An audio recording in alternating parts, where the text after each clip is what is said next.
Who's Ed? That's the number for Levante's Auto School. Okay, Mr. and Mrs. Lavache, you're all set with your mortgage. And I assume you understand what you just signed. Are we doing the show now? Stack of papers, George? That's All right. right, we'll do And it for today. future, just call this number if you need anything. And, yeah, I'm gonna need that pen back.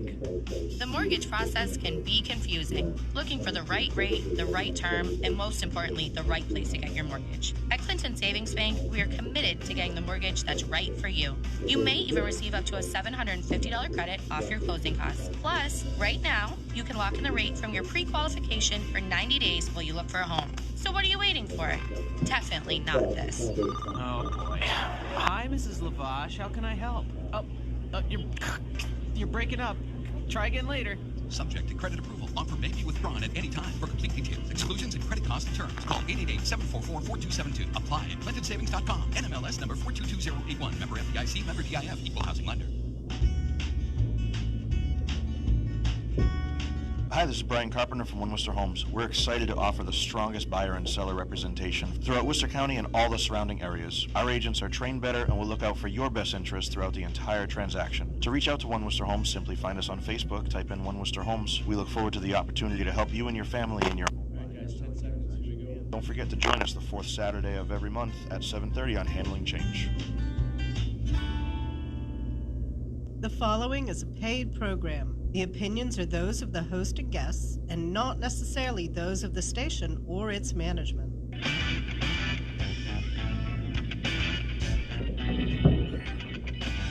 This is the Joe Mangicotti Show. Our topics are large and small, and you really get to know. We are the show.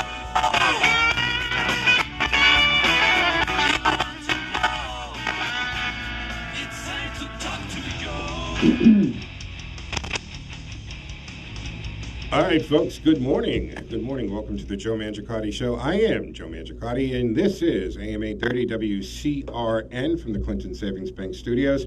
You can join the conversation at 508-871-7000. That's 508-871-7000. And you can also text us on our text line. This is fantastic. You can text us like you're texting anybody, like you're texting your buddy to meet you for a beer. It's real simple. 617-297-8388. 617-297-8388. And if you don't have the ability to text, but there is a device there, if you actually email me at textjoeintheradio@gmail.com, it appears on the same screen in real time. So I can either answer the question on air or respond to you in real time. Also, at the beginning of the show, I'd like to put out there, we do have an office number for the show off air. That office number is 508-603-9778. And you can reach the show on the business side of it at joemshow@gmail.com. Good morning, Shane. Good morning, Joe. How are you? Excellent. How you doing? You rearing to go? Well rested? Absolutely. I had a busy week at the brewery, but I'm ready for the weekend now. Yeah, I'm still waiting for those free samples. All right. Very good. Joining me today in studio, a very special guest, and you know him because if you listen to this station at all during the week, you listen to Making Money Last. Now in its 7th year. So in studio with me is Gerry Daugherty. Good morning, Gerry. Good morning, Joe, and good morning, Shane. Good morning, Jerry. Welcome. Yeah, 7th year. 7th year on Making Money Last, yeah. That's fantastic. It started as, okay, let me kind of do this for the business, an hour in the weekend type of thing, and it's a combination of you get the bug, and folks, there is a radio bug, okay, that people get, and it gets into your blood. I mean, I've been behind a microphone for 34 years, one way or the other, but it started at like 6 or 7, listening to Larry Glick, overnight, right? So was it a combination of getting the radio bug and doing well for the business? Yes, it was a combination of both. I mean, doing radio, Joe, is obviously very, very enjoyable. I truly love it. But the show started off, we were 1 day a week, just on Sundays, and it was a live program. Then we expanded to 2 days a week, and for the past 2 years, we have been 5 days a week. And then we just went on to a third radio station beyond WCRN and WACE. That's fantastic. Yeah. And the thing about it is, because in your situation, Gerry, it's not, you're not just doing armchair politicking here and criticizing. You're actually doing a show that really benefits people, helps people, and there's been hundreds and hundreds of people that you've helped make life and retirement better for them, and that's a very noble thing. It's a great thing that you're doing. Well, thank you very much. I appreciate that. And that is the truth. I mean, we have a lot of people whose lives have made better. Retirement planning is very difficult. The average person spends a lifetime accumulating assets. They save money in their 20s, save money in their 30s, save money throughout their 40s. Oh, wait a minute. Was I supposed to be saving money in my 20s, 30s, and 40s? Exactly. Now you Let's tell me, hope so. man.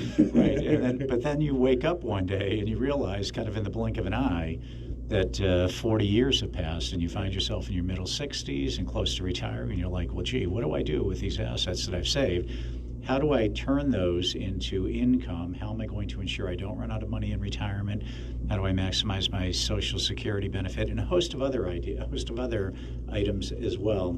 So it's very difficult. So that's what we do. We help people with that transition from accumulating assets into distributing their assets, and that really is the essence of retirement planning. Absolutely. And people, of course, you've got the great number, easy number to remember for people to get you, 877-772-1776. That's right, Joe. 1776. You are very kind, Joe. So give them a call. That's fantastic. So you're on Monday through Friday, 11 to noon, and Thursdays. And this is just, I find this funny on just personally thinking, he's created this Thursday political day, right, that you're doing, and it's like you have to, right? You've got this avenue, you got a microphone, you got this venue, and you're like, I have the ability to comment and talk about what's going on. Not the fact that what happens in the business world and what happens in the financial sector actually is very intertwined with politics.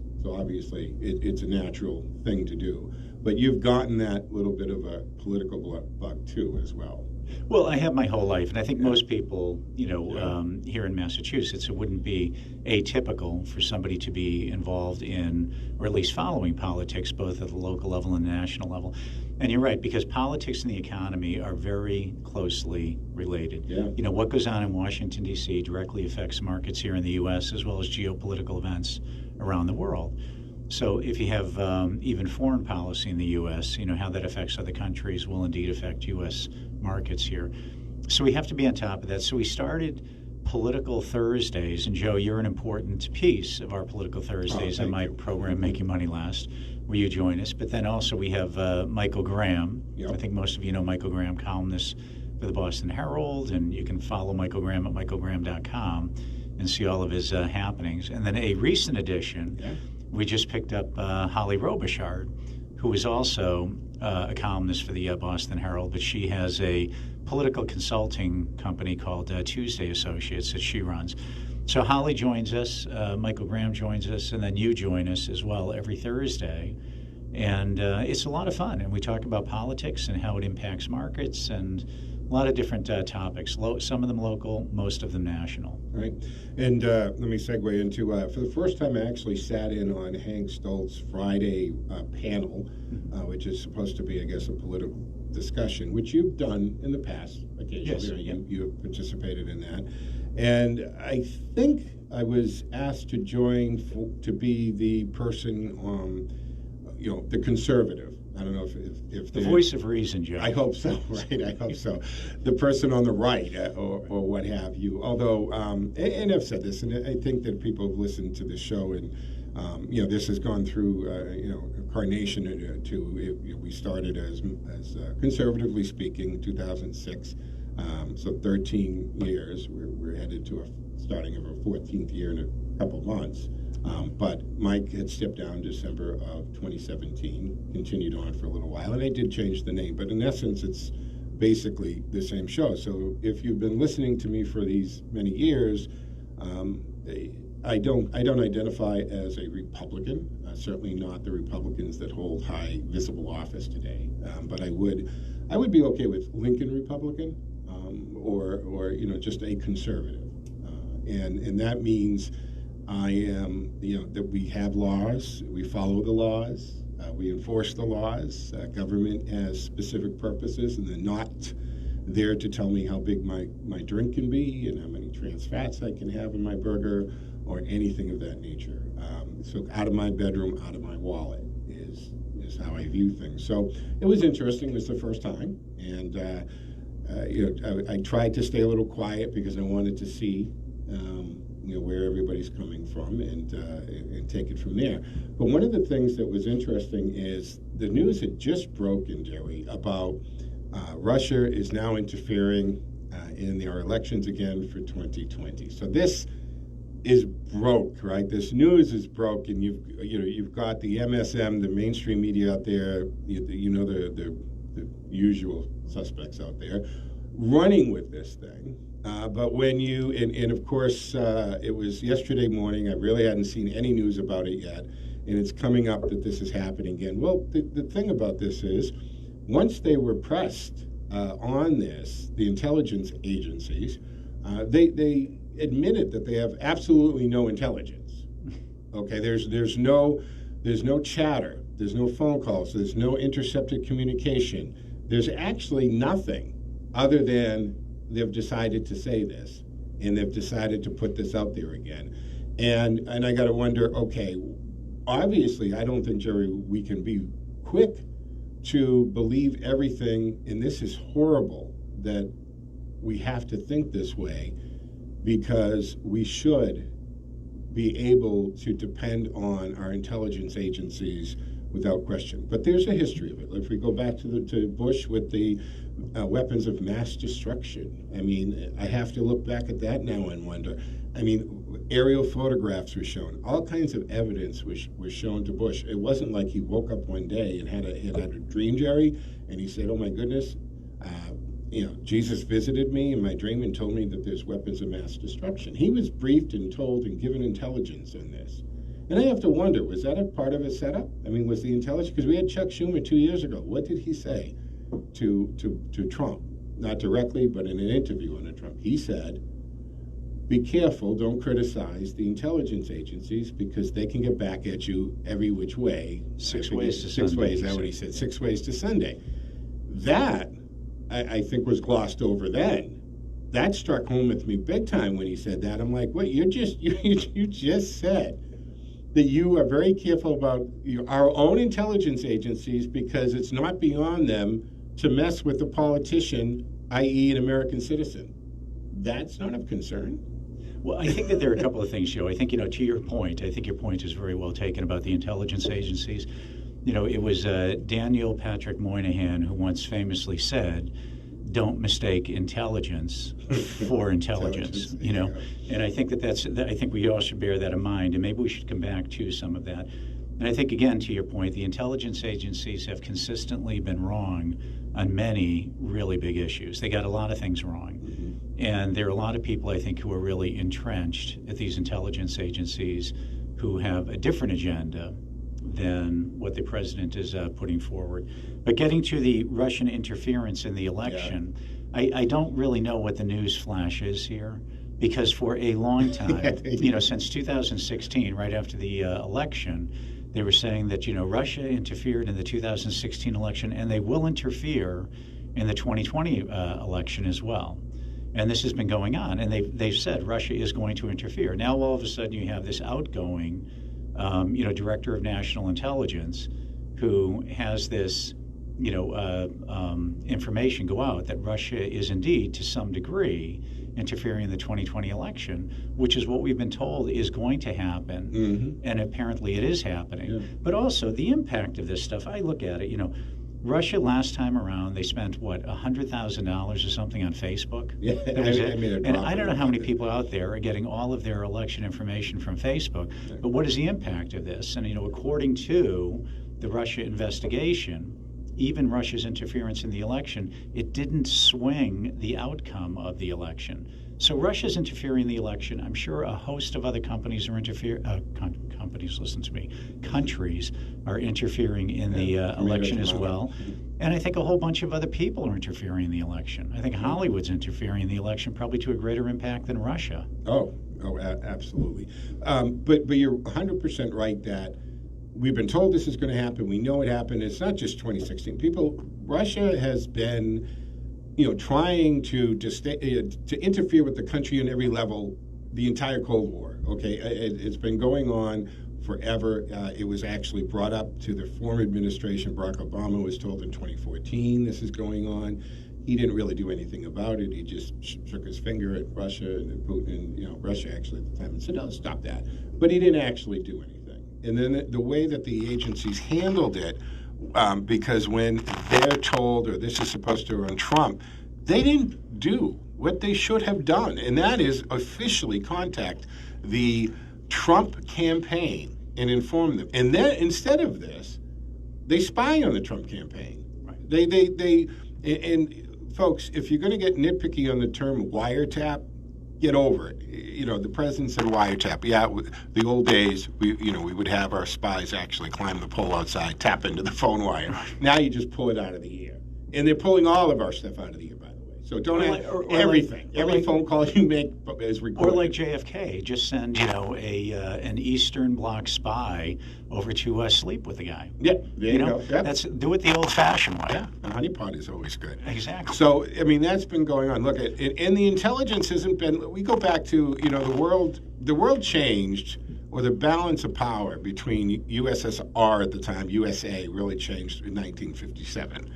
Right, what happened in 1957? The major thing that happened, Sputnik happened, and that changed the balance, because all of a sudden we were led to believe that not only did Russia have the ability to put, in the rocket ability and technology, to put a satellite into orbit, which was about the size of this bottle of water here on the desk. They were able to put Sputnik into orbit, but now that they had that ability that they could deliver warheads intercontinentally up into the atmosphere and come down. And our intelligence agency said, well, we estimate Russia has about 3,000 of these warheads, of these missiles. Later, many years later, and we found out the truth. You know what they had? What they have? 3. 3. Maybe one might have made it as far as our hemisphere, as far as our continent. So, look, there's a long history of Russia trying to do what they're going to do, long history of our intelligence agencies not getting it right, and that has cost lives, a lot of lives over the years. Okay, folks, so let's not forget that.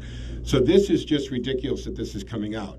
And I said now, and then within a few hours of it hitting the news, it went from helping Donald Trump to helping Bernie Sanders.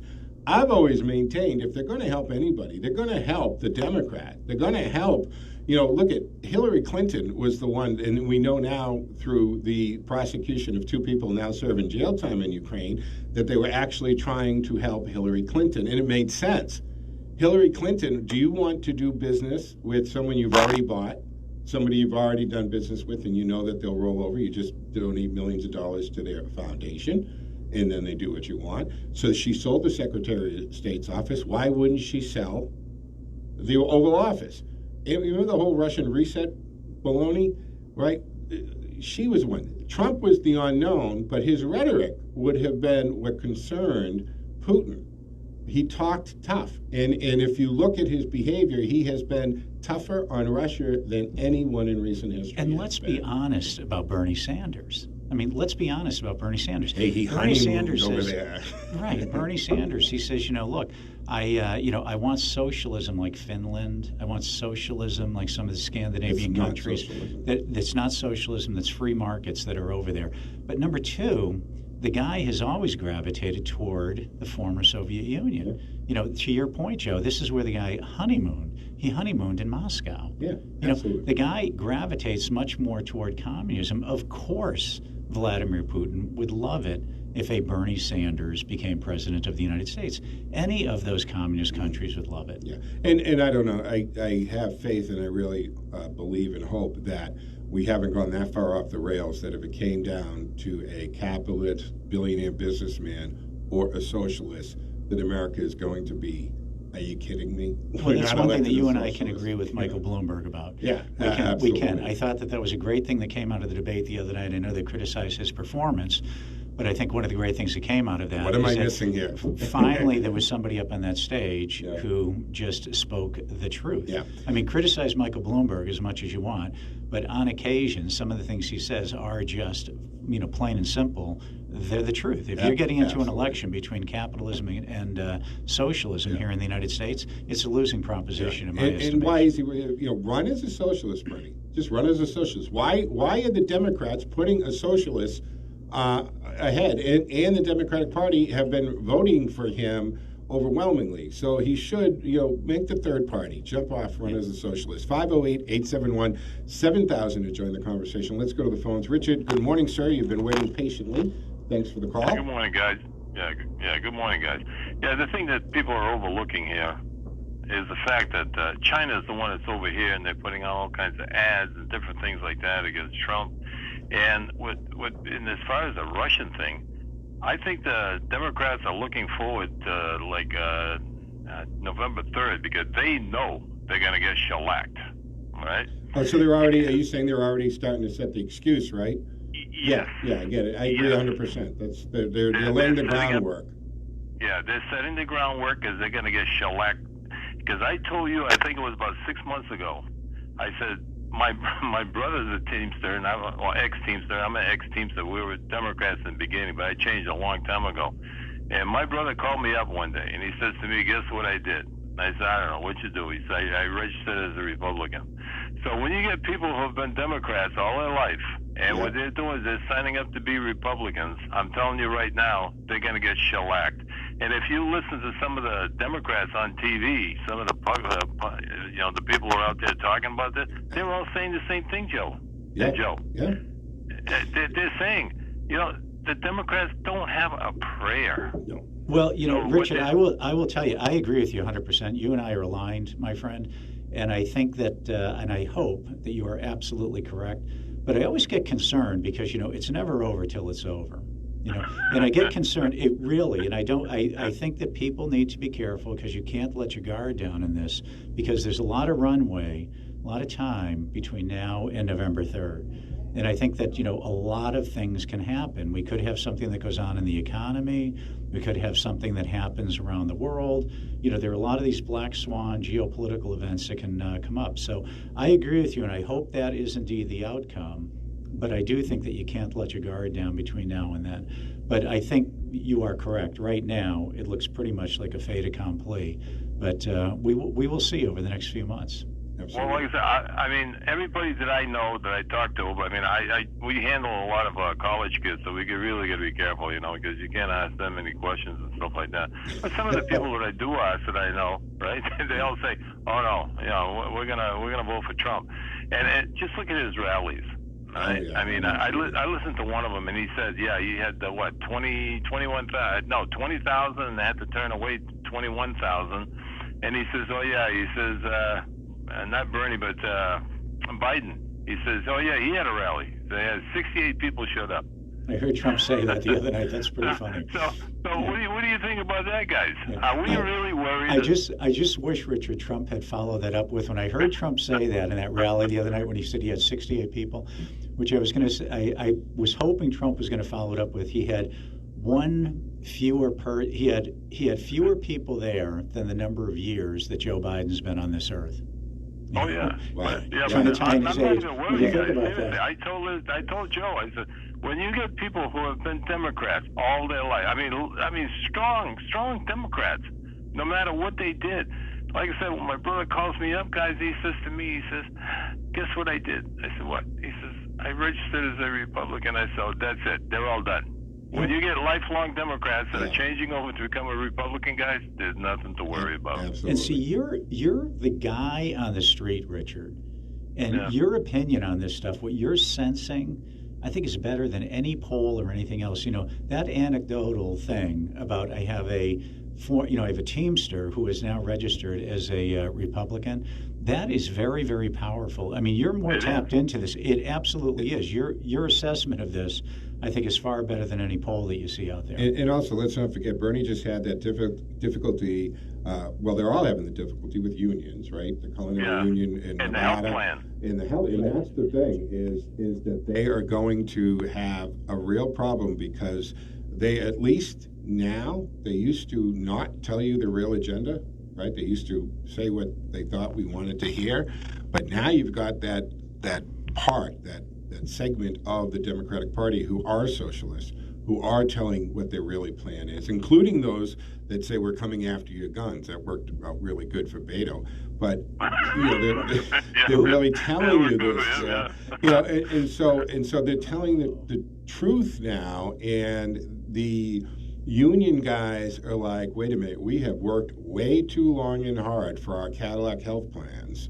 And you're going, and don't make any mistake about it. When you hear them up there, whether it's Warren or whoever, say Medicare for all, don't for a moment think that's the Medicare plan that we have today. That is just code for single health payer. That's or all that it means is. For all bona fide legal citizens. When they say for exactly. all, they mean the word every all. person who can, right. And again, I go back to, it's like a massive video game. You know, you get over the wall, you cross the river, you get in, and you collect all these benefits, and you go to the next level of the video game, you know. But hey, Richard, Right, I do have to I'm take gonna a let break. You guys go. I'm going to listen to you, and I appreciate Joe and Joe. Jerry. Oh, It's Jerry, yeah. All right, hey, Mark, I see you. Thank you, Richard, very much for the call. Mark, I see you sitting there, but I have to take this break. Please hold on, and right after the break, we'll go to you here on the Joe Mangiacotti Show in AM 830, WCRN from the Clinton Savings Bank Studios. It's time to go out with Joe. Welcome to this edition of Out with Joe, brought to you by Nothing But Cakes in White City Plaza in Shrewsbury. I'm Joe Mangiacotti from the Cantiati Insurance Studios. Well, this week we're going to take a look at some news in the biz. Beechwood wins again. That's right, AAA Northeast has announced the Massachusetts recipients of the 2020 AAA 5 and 4 Diamond Awards, honoring the best in dining and lodging in the state. Beechwood Hotel is the sole winner from Central Massachusetts. Less than 0.5% of nearly 27,000 AAA Diamond lodging received the 5 diamonds, AAA's highest designation. 7 of those properties are in Massachusetts. 5 Diamond hotels are all in Boston. Boston Harbor Hotel, 2019. Four Seasons Hotel, 1988. Mandarin Oriental, 2009. And the Ritz-Carlton, 2010. Only 2,400 properties in North America received the prestigious AAA 4-Diamond designation. Yes, it's only February, but don't let that stop you from hitting the links early this year. Green Hill Golf Course in Worcester announced they're opening soon. How soon? Well, the course will open at 10 a.m. tomorrow, Sunday, February 23rd. The course isn't taking any tee times on Sunday, and green fees are just $25. It's first come, first serve, and walking only, no carts.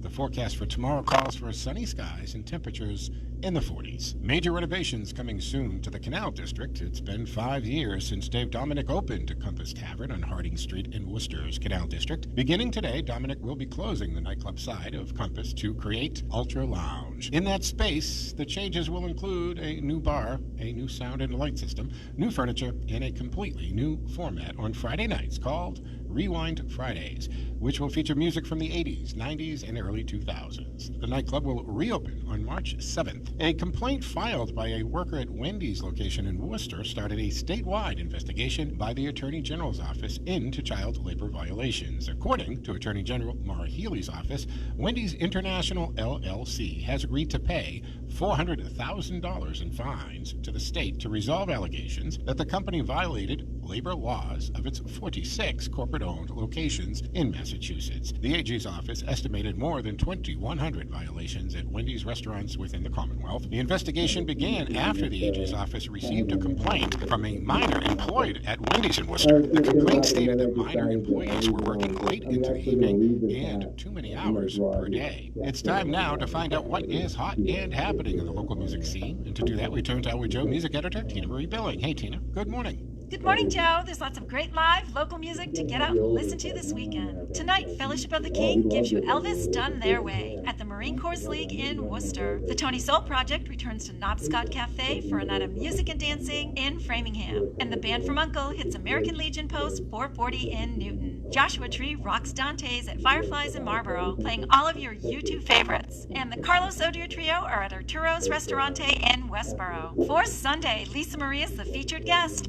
at Chris Brown's Sunday Live Blues Jam at the Union Street Restaurant in Newton. And Amanda Cody is at Redemption Rock Brewing in Worcester. Dance to Swing features BJ Magoon and Driving Sideways at the Leominster Elks Lodge, 1237 in Leominster. And stop by Pete Henderson and Company's Sunday Blues Jam at the Jasper Hill in Millis. Brett Brumby takes the stage at Greendale's in Worcester. That's my Music Minute for the week, Joe. Now back to you. Thank you, Tina. Tina always has the 411 and all the fun. Don't forget to support your local musicians. We do. For more on dining and entertainment news, click outwithjoe.com and follow us on social media at OutWithJoe. Out with Joe has been brought to you by Nothing Bundt Cakes in White City Plaza in Shrewsbury. On Facebook at Nothing Bundt Cakes Shrewsbury. You're listening to Out with Joe. Joe with Joe. Have you heard of the hottest new bakery around? I know you heard about it right here. My friend Al has opened Nothing Bundt Cake in the White City Plaza in Shrewsbury. Nothing Bundt Cake is a bakery chain. They have Bundt Cakes sized to tiered, plus platters, candles, and cards. Stop by and check them out. Everything is baked from scratch and on site. Nothing beats a sweet surprise. And until you try one of Al's Bundt Cakes, you haven't tried a real Bundt Cake. Stop by and ask for Al. Tell him Joe told you to stop by. 98 Boston Turnpike, White City Plaza near Planet Fitness, Shrewsbury. And on Facebook as well, Nothing Bundt Cake Shrewsbury. This is Wes Oliver with Prestige Home Mortgage from Handling Change. I can help you with all of your residential mortgage needs, from a purchase to a refinance or even an estate buyout situation in the event of a family death. You can call or text me at 508-332-4171 or on the web at wesoliverteam.com. This is the Joe Mangiacotti Show. We are the show you want to know. It's time to talk to you.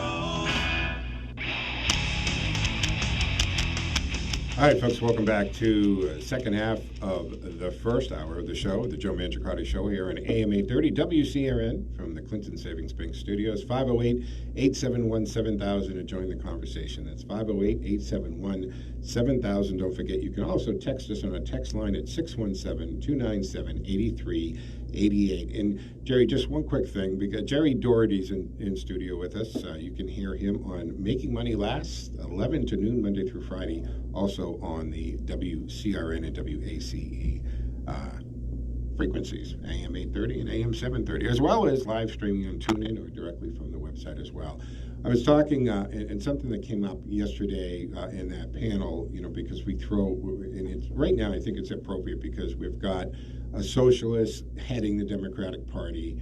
You've literally got people within the Democratic Party who think communism is the way to go.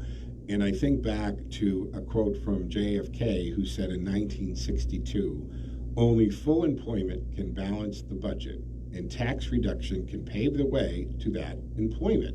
The purpose of cutting taxes now is not to encourage budget deficits, but to achieve the more prosperous, expanding economy, which can bring a budget surplus." The Democratic Party would eat him alive today. That's a very Trump thing. That's a very Republican thing. That's a very conservative thing to say. And the point I was making yesterday at one point is that the Democrats, where are they? Where are they? I'm an Irish Italian Boston born, which means you're born a Democrat. I grew up thinking JFK was just, it went God, Jesus, Santa, JFK. Literally we had pictures of JFK. My mother, Irish Catholic, Boston, JFK was it.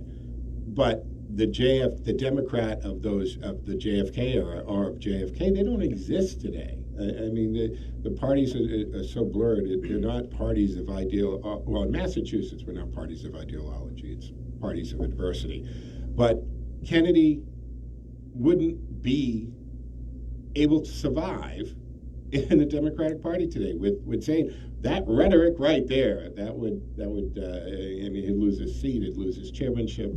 You know what I'm saying? He'd be relegated to the basement.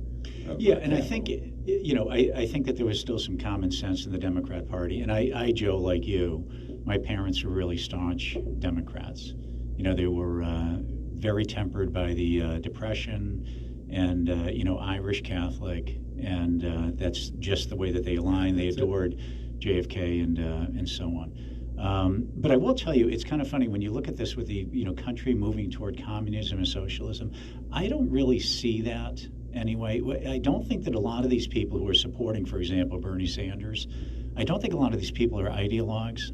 I don't think that they say, gee, I've really looked at communism and it's a better way to go, or socialism. I think really what you have with all these Bernie bros is you have a bunch of people who just want a bunch of free stuff. You got it. That's it. They want the college debt, Wiped out. relieved. Yep. They want a, Andrew Yang basic universal income, which is the dumbest idea, this universal income, that I have ever heard, because all you're doing with any of these programs is you're just redefining poverty. That's all you're doing. If you're saying that somebody who has nothing is poor, and then you say, I'm going to give everybody $10,000 a year as an income, you've just redefined the definition of nothing. Right. That's all you're You're doing. just restructuring the poor. You're just restructuring the whole thing. This is... Okay, 508-871-7000. Mark, thank you so much for waiting patiently. You're on with Gerry's in the studio as well, Mark. Hey, good morning, Joe. Gerry. I'm going to make a little prediction. Don't be surprised. Don't be shocked if you see Attorney General Barr gone by Memorial Day. Okay. You think that this this little text and comments made is the beginning of the end there? Yeah, I think it is. And I'll tell you why. Trump is not a politician. Essentially, he has the worldview of a businessman. Now, any businessman with a new hire, there's the learning curve involved there. But you look at the track record, his track record. He's essentially done nothing. Okay, he's all talk and he's no action. I mean, look what's going on in the country.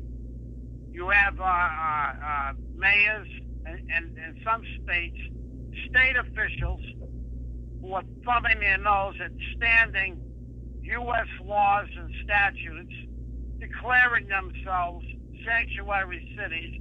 Essentially, they're harboring fugitives. And what does Barr do? Nothing. Does he send out cease and desist letters to these mayors and state officials? No. He does nothing. Okay? That's number one. Number two, he essentially gave Andrew McCabe a get-out-of-jail-free pass. Okay? He says, nothing to see here. There are no charges that we can make stick. So he's not going to prosecute Andrew McCabe.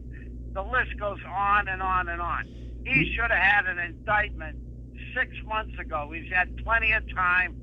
Him and the Dream Team, him and U.S. Attorney Durham. And where are the indictments?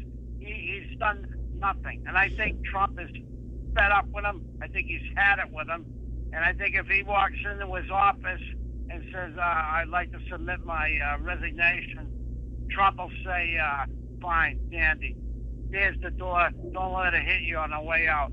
And I think the only reason he hasn't done it is because those wonks that are in the surrounding him and don't do it, Mr. President. It's too close to the election time. Other than that, it'd be gone already.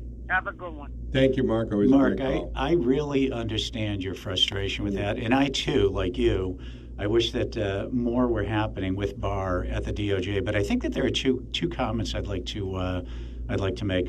Number one, I think at the DOJ, I think it's almost emblematic of many of the federal agencies. You have people who are in these federal agencies who are deep-seated, who have been there for a long time, who have all these federal protections that you just can't go in and fire people en masse, which I bet you, if you and I, Joe, were running some of these organizations, that's exactly what we do, because they're deep-seated, they're out of step with where this administration wants to go right now. And I think a lot of them should be fired. And I think that Barr has a very difficult job because I think he's dealing with a lot of pushback from people in the agency who are probably working to undermine him in many areas. So it's hard to make this headway quickly. I think he will over time, though. And then number two, I think that these comments that Barr has made recently, I read this a little bit differently than a lot of the news reports. I think this pushback that he's giving to Donald Trump, I think the reason he did that, remember, he gave that pushback on the heels of Trump's comments about Stone. And I think the reason that Barr did that is because he wanted to show his independence from President Trump, because people immediately would have been saying that, right, that he's completely in bed with Trump, and that he's just doing what. And this is, I think, why he gave this pushback. I think it was a very smart thing for him to do, to kind of get out ahead of that and just say that I'm not the president's puppet, which I don't really believe that he is. I don't believe that either. And this came up yesterday on that panel, and again, I was getting from more of the left-leaning people on that panel that he's the lackey, he's this and that. And it's like, well, first of all, the DOJ is, in fact, under the executive branch of the government. And there has been a long history of attorney generals going out to carry out the policies of an administration. I mean, we had Eric Holder literally say, I'm Obama's wingman. Ridiculous. Right? Ridiculous. So any criticism you're throwing at Loretta Lynch with Bill Clinton on the tarmac. On the tarmac, right. Yeah. And talking, I mean, it's just, and where, they actually think we believe Where that. was the outrage, Joe? None. Where was the outrage? None. Because the mainstream media said, they actually just talked about their grandkids or some ridiculous thing, and we basically swallowed it and accepted it. Where is it? And getting back to something that Mark said, I agree 100%. Why is there no outrage about these mayors and governors who identify as sanctuary cities and sanctuary states? You can't pick and choose, especially in that kind of a position, right? It's one thing if you're a private citizen and you decide that you're not going to follow some rules, but what happens, right? They surround your campus in upstate Oregon or whatever, and they go, right, we've seen what happens when you decide not to follow federal law.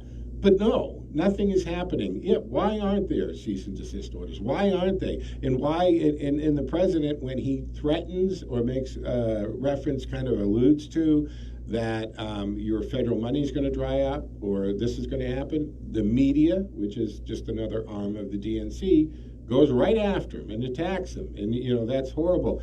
Again, the arrogance from those progressive lefts that they are just so much smarter. They know anything goes. All rules are suspended. The norms don't exist for us because we know this is better, so we don't have to pay attention to these laws. What about some of these policies? Let's talk for just a minute. And I'd love it if there are some state police officers out there, listening right now. I'd love to get their view on this. Maybe one from your old class, Gerry. Right. I actually graduated from the Massachusetts State Police Academy, an MPOC, Municipal Police Officer class, in the summer of 1982. And I did very well there in PT as well as in the academic piece of it. State Police Academy, it sounds kind of funny. It's like a boot camp. Three months out of my life there, and I truly enjoyed my time there. I'm not just kidding. I have nothing but fond memories. Yeah. But I'd love to get some police officers' views on this thing. You have this Cambridge policy, right, where you have drivers who are driving around without driver's licenses, okay? So if they're driving around without a driver's license and they are stopped, as I understand it from the news reports that I've read, they are going to get some type of summons, apparently, just to come to court, and that's it, but nobody's arrested on the spot. So what do you do when you think a little bit more deeply about this thing and you say, gee, I've now pulled this driver over who doesn't have a driver's license, who I smell, this is classic police language, an odor of an alcoholic beverage on his breath, his eyes are glassy, he was unsteady on his feet, all this stuff like that. I asked him a few questions, his speech seemed thick and slurred and all of that. So you get the guy to the car and you ask him to submit to a breathalyzer, and he refuses, which is an automatic loss of license in Massachusetts, I think, for 6 months, right? 180 but the guy days. doesn't have a license. So what do you do if he refuses the breathalyzer? So now you have no, evidence other than the police officer's testimony that this guy was drunk, and there really are no repercussions to the guy, because the repercussion, the result of not taking the breathalyzer is the loss of license, but he doesn't have a license in the first place. What do you do about this stuff? How do you solve these problems? And you let them continue on in the vehicle. Yeah. So why aren't the insurance companies outraged at this? They should be. Because if you or I let our license expire, right, and we're driving technically without a license and we get in an accident, our insurance company will say, we're not actually covering it because the car was being operated by an unlicensed operator. And Joe, that's one of the remedies to this insanity from these, these local officials who put these policies in place is that the insurance companies should be outraged, and they should have drivers in Cambridge. They should have their insurance rates going through the roof. Absolutely. Going through the roof. So in Cambridge, the city of Cambridge advises police not to arrest undocumented immigrants driving without a license. Okay, it's formally entitled Welcoming Community Ordinance. It was passed unanimously, according to the Boston 25 News. The procedure had informally been in practice, just like it is in Framingham, by the way, folks, but city leaders felt compelled to officially legislate it. Now, this is what I'm talking about. You have elected officials who take these oaths to defend the Constitution and protect it, absolutely thumbing their nose at laws and making laws that are counterintuitive and that in the big picture are going to hurt us. 508-871-7000 to join the conversation. Again, 508-871-7000 from the Clinton Savings Bank studios. You can also text us at our text line at 617-297-8388. Lieutenant Ken, good morning, sir. How are you? Were you reporting in? Good morning, Colonel Joe, and if I may say, Captain Gerry, Lieutenant Ken reporting. Marvelous. After all, everybody needs a monicum. And we got Corporal Teddy, I guess. There you go. We're gonna give I Teddy used to something. be known as Patrolman Daugherty. Patrolman officer. Patrolman is what they used to call us. I was in the town of Barnstable, Lieutenant. Long time ago, though. Yeah. For 5 years. 5 years. Well, at least it was the nice, Barnstable's nice in the summer, and I'm sure you had, get to drive around on sunny days. And see Joe, all you the were tourists. mentioning JFK earlier. I spent a lot of time in Hyannisport, trust me. Yeah. I know every single house in Hyannisport, every single street. I know Squaw Island like the back of my hand. All right, spill it. JFK How many summer times? residence. How many times were you called to the JFK compound? Come on, to the Kennedy compound. More than you think. Yeah. But very, very rarely is anybody ever arrested. Of course. Lieutenant, what's going on?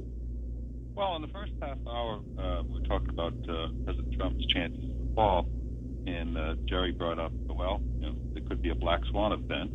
So I wanted to ask him about his thoughts on the coronavirus. Well, the coronavirus is a great example of a black swan event. Black swan events are typically, there's a great book by a guy, Nicholas Taleb. It's called Fooled by Randomness. And in the book, he defines, what black swan events are. And, a black swan event is typically something that comes as a surprise. It's outside the realm of normal prediction. Nobody sees it coming. That's why the English language contains the word surprise. Number two, its impact is significant. It doesn't just have a small impact, it has a significant impact. And then the third thing that he says about black swan events is he says, in line kind of with human nature, is that after the event happens, you'll have all these Monday morning quarterbacks, Lieutenant, who will say that, we could have seen this coming. But of course you can't. Something that's unpredictable that comes as a surprise, you don't see it coming. But they'll say, we should have seen this coming. September 11th is a good example of this. It came as a surprise. It had a major impact. And then afterwards, everybody said, we should have seen this coming. But we didn't. And Joe, you were talking about the failure of the intelligence agencies earlier. 9/11 is a great example of the failure of the intelligence agencies. And as a result of that, there was supposed to be a revamping, right, because we had all these agencies that wouldn't communicate. They weren't sharing information. Remember that? That was a big problem they pointed to. And then all these agencies. And now New York doesn't want to share information again. It's amazing. New York wants to go back to a pre-9/11. Governor Cuomo, wants to go back to a pre-9/11. It's insanity. And why? Why does he want to do that? Because he's afraid that they'll use that intelligence, again, loosely use that intelligence for immigration issues, right? And that's his. So what's more important to him is not actually monitoring or catching criminals, but in putting the safety of America at risk, the safety of his city, the safety of the citizens of New York, who should be outraged that he would put the protection of criminals ahead of their safety. Is what it breaks down to. But coming back to Lieutenant's point for a minute on these black swan events, especially in the economy, the coronavirus, Lieutenant, is another great example of this. Nobody saw this coming.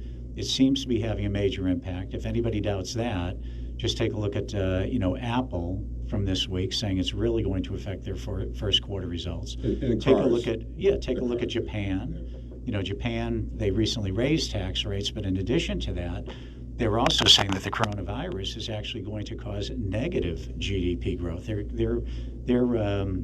in Japan, the GDP is actually contracting, and this is going to be something that's going to affect first quarter earnings for, they claim, 1 million companies around the world, 500,000 of which are here in the U.S. It's a really big deal, the coronavirus.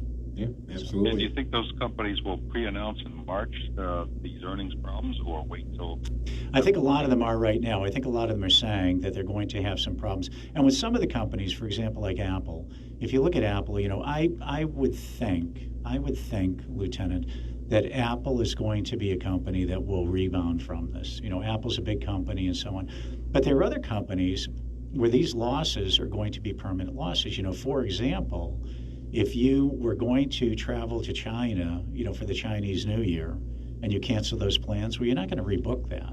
And I don't think anybody's going to rebook the trip that they, had planned to China. So some of these losses are going to be permanent. Yeah. I think some of them are going to be temporary, that are going to be with companies. And I think, just some common sense, looking at the company, the size of it, and where they're getting manufacturing from, and if they can move it, will tell you whether it's going to be temporary or permanent. In the cruise boat or the cruise industry is going to be hurt for foreseeable future, for if not just months, could be for a year or two.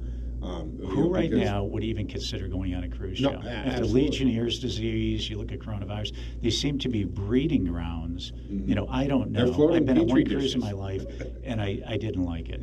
My wife dragged me on one of those Alaskan cruises, Lieutenant, and it was I just didn't enjoy it. I know it's very subjective, but I didn't enjoy it. Yeah. Well, that's interesting. But I again, Lieutenant, going back to your point, the coronavirus, the epidemic there is going to hurt in ways that we haven't even seen yet, and that means that, Gerry, you pointed out a few of them, and then you add on the fact that in Korea, the manufacturing of cars have come to a halt because so many parts are coming out of China, and they can't come out right now. So they don't have the parts to put the cars together. So that has stopped, right? You like you said, you've got all of these revenues that are gone forever. All those planes that aren't flying or that flew empty, that's gone. You can't make that up. If there was just a slowdown, in a temporary slowdown, say in getting the iPhone out or what have you, that's fine because you go buy it next month. You know what I'm saying? But all that revenue that has just gone and affects that bottom line cannot be replaced, cannot come back, and the ripple effect is going to go through. And this is, it's not like this is delusional and I'm making this up. There are people in this country, the Bill Maher's of the world, who are excited that this happens because if it affects the economy enough that we are affected in the economy, that could translate bad for Trump. And there are people like Bill Maher who actually said, if a depression or recession results in Trump gone, I say bring it on. Of course, that's easy for him to say with his millions upon millions high in the Hollywood Hills. He won't feel anything. See, I think, though, Joe, I really do believe this. And if the lieutenant is still on the line, I think that I hope this is what people are thinking. I think this does nothing but strengthen Donald Trump's case, this coronavirus, it does. Because, a lot of times we think about China. We always say, it's the second biggest economy in the world, which it is. Japan's the third biggest economy in the world. We think about China as this massive country that is just like the United States, and it's not. No. You have Beijing, that is a world-class city and can compete with any other city, New York, London, and so on. But then the rest of the country is a third world country. A lot of the country is really a third world country. There are other pockets of these great metropolitan areas, but there are large swaths of the country that are just a third world country. And you have things like open markets, and you have all of these other things that are just breeding grounds for this. Yeah, absolutely. All right, Ken, Lieutenant, thank you for the call. Always greatly appreciated. 508-871-7000 to join the conversation. from the Clinton Savings Bank Studios. Let's go to the phones. Gene, thank you for waiting so patiently this morning. I appreciate that. It was worth it. It was worth it, guys. You are wonderful. And, Gerry, I want to say something, and, you know, you just pleaded for one of the state police, one of the police to call. Do you know back in the day when I was married to my cop husband, I mean, I have a wonderful article that was given to me that was written because he wrote articles, a Framingham cop. Okay, he said, watch out, Second Amendment, they want to take it from us. They want to take freedom of speech. You know, speak out, you guys. Okay, speak out. You're talking to great people at WCRN. It's still America. Why aren't people speaking out? Which breaks your heart.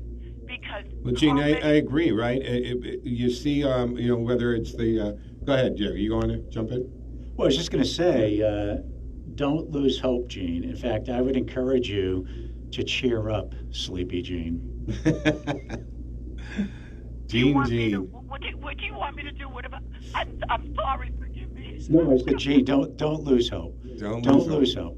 There's still this. You're a very good person, Gene. I listen to you all the time, but don't lose hope. There still is a lot of hope out there for everybody. Gene, thanks for the call, but we're against the clock for a hard break coming up here at 7 o'clock, so stick with us, folks. When we come back on the other side, we've got a very special guest that will join us via the phone, so stay tuned, I should say, for that. From the Clinton Savings Bank Studios, I'm Joe Mangiacotti.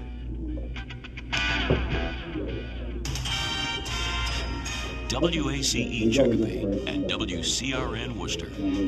Oh, virus spreads. Nevada caucuses. I'm Christopher Cruz. Vermont Senator Bernie Sanders is going into today's Nevada caucuses the favorite. He won New Hampshire and essentially tied for first in Iowa. His rivals and some centrist Democrats are now worried that he could actually win the nomination. They fear that would lead to a stinging defeat in general elections in November. Democrats in Nevada are saying they won't release unofficial caucus results. They're hoping to avoid a repeat of the days of chaos following the Iowa caucuses. Election officials in general have been raising concerns about the public's hunger to get quick results. They note that election day totals are always unofficial and that it takes weeks for votes to become official after the results are checked and irregularities have been investigated. Democratic National Committee Chairman Tom Perez says they'll try to get the results out fast, but, quote, our North Star is accuracy. I'm Evan Haney. Democratic presidential candidate Mike Bloomberg now says he's willing to release at least 3 women from non-disclosure agreements that prevented them from speaking publicly about sexual harassment or discrimination suits filed against him. South Korean health officials today reporting a 6-fold jump in coronavirus infections in 4 days to 346. Correspondent Ivan Watson is in the capital, Seoul, this morning. The number of infections have gone up dramatically. There have been 2 now fatalities linked to coronavirus thus far. So there's growing concern, and some of the protesters here have been slamming the Korean government for not closing the border to travelers from China, who they accuse of spreading the illness. The promised week-long reduction in violence has now begun in Afghanistan. Some parts of the truce, however, are not being obeyed. I'm Christopher Cruz. This is a special alert to all Americans who own a vehicle with less than 200,000 miles with an auto warranty about to expire or with no warranty coverage at all. Due to a decline in the economy, Protect My Car is announcing a low-cost extended service plan that is now available to the public to save any driver out-of-pocket expenses on auto repairs. Call now to find out how you can pay nothing for auto repairs. Yes, you heard that correctly. Pay nothing for auto repairs. An open phone line has been established for all drivers to call for a free quick quote. Call 800-338-8623 now. Drivers who are covered by Protect My Car will not have to pay for a covered repair bill again. This auto coverage is at an all-time low, much lower than what dealerships are charging. Additionally, drivers who activate this auto coverage today will also receive free roadside assistance, free towing, and free car rental at no additional cost. Call Protect My Car for your free quick quote today. 800-338-8623. 800-338-8623. What do you have to lose? Again, 800-338-8623.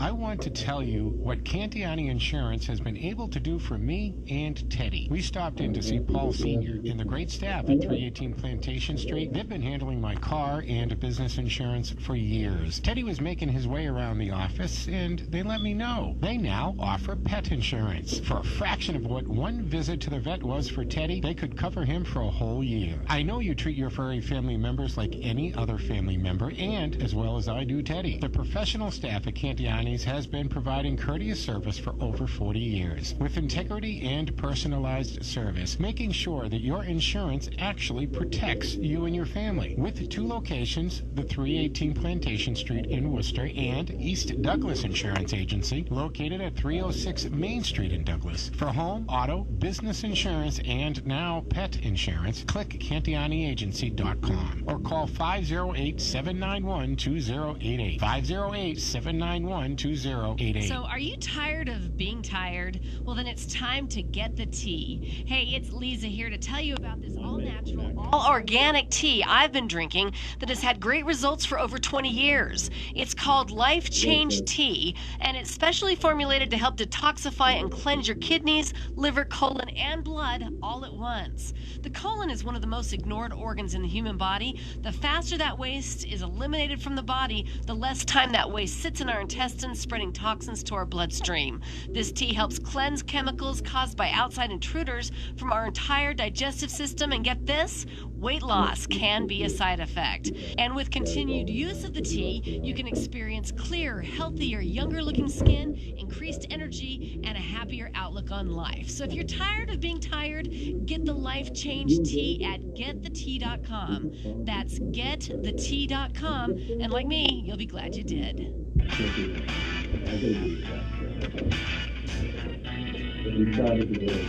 This is the Joe Mangiacotti Show.